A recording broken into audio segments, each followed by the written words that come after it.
അല്ലാഹുവിന്റെ റസൂല് കരയുകയാ. പടച്ചവനെ കേറിക്കിടക്കാൻ സ്വന്തമായിട്ടൊരു വീടില്ലാത്തതിന്റെ പേര് സഹാബിയോട് ചോദിച്ചു ഒരു വീട് വാങ്ങിത്തരണമെന്ന് തന്റെ മകള് പോയി പറയുമ്പോ അല്ലാഹുവിന്റെ റസൂല് കരയുകയാ. എന്തേ ഉപ്പാ കരയുന്നത്? എന്തേ ഉപ്പാ കരയുന്നത്? ഫാത്തിമ, ഞാൻ ഇന്ന് വരെ ആരോടും ഒന്നും ചോദിച്ചിട്ടില്ല ഫാത്തിമ. ഞാൻ ഇന്ന് വരെ ആരോടും ഞാൻ ഒന്നും ചോദിച്ചിട്ടില്ല ഫാത്തിമ. എനിക്ക് ചോദിക്കാൻ ലജ്ജയാ ഫാത്തിമ. അല്ലാഹുവിന്റെ പ്രവാചകൻ ഇത് പറയുമ്പോ ഫാത്തിമ ബീബി റളിയല്ലാഹു തആല അൻഹ നബി തങ്ങളുടെ കണ്ണ് തുടച്ചു കൊടുത്തിട്ട് പറഞ്ഞു, വേണ്ട നബിയേ, എന്റെ ഉപ്പാരോടും ചോദിക്കണ്ട. എന്റെ ഭർത്താവ് പറഞ്ഞത് കൊണ്ട് വന്നതാണ്. എന്റെ ഭർത്താവ് പറഞ്ഞത് കൊണ്ട് വന്നതാണ്. എന്റെ ഉപ്പാരോടും ചോദിക്കണ്ട.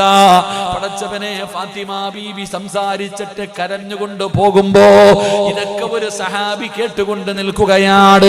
ഈ സംസാരിക്കുന്നത് ഒരു സഹാബി കേൾക്കുകയാണ്.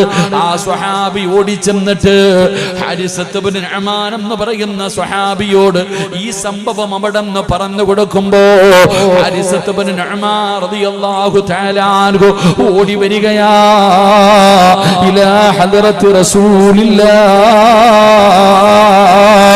അല്ലാഹുവിന്റെ പ്രവാചകന്റെ ചാരത്ത് വന്നിട്ട് ഹാരിസത്ത് ഇബ്നു നുഅ്മാൻ എന്ന് പറയുന്ന സ്വഹാബി ചോദിക്കുകയാ, മാ ഹത്തു മിൻ അഹബ്ബു ഇലയ്യ.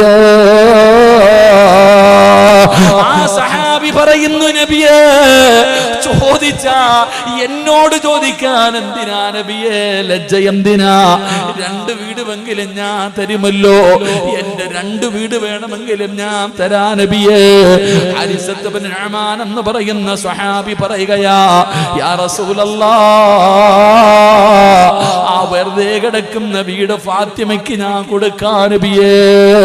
അങ്ങനെ ഹാരിസത്ത് ഇബ്നു നുഅ്മാൻ എന്ന് പറയുന്ന സ്വഹാബി 2 വീടിൽ നിന്ന് 1 വീട് അല്ലാഹുവിന്റെ റസൂലിന് കൊടുക്കുകയാണ്.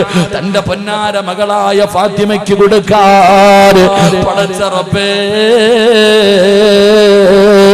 ഫാത്തിമ ബീവി റളിയല്ലാഹു തആല അൻഹയുടെ വീട്ടിലേക്ക് കടന്നു പോകുമ്പോ നബി തങ്ങൾ ഒരു ചെറിയ കട്ടിൽ കൊടുത്തു, വിരിപ്പ് കൊടുത്തു, പാത്രം കൊടുത്തു, അല്ലാഹുവേ ഒരു അരകല്ല് കൊടുത്തു.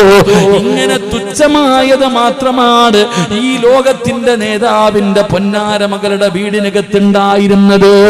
വീട് ഇഷ്ടപ്പെടുന്ന ഒരുപാട് പേരുണ്ട്. ലക്ഷങ്ങൾ ചെലവഴിച്ച് കൊട്ടാരം പണിയുന്നവരുണ്ട്. ഒരു ഹദീസ്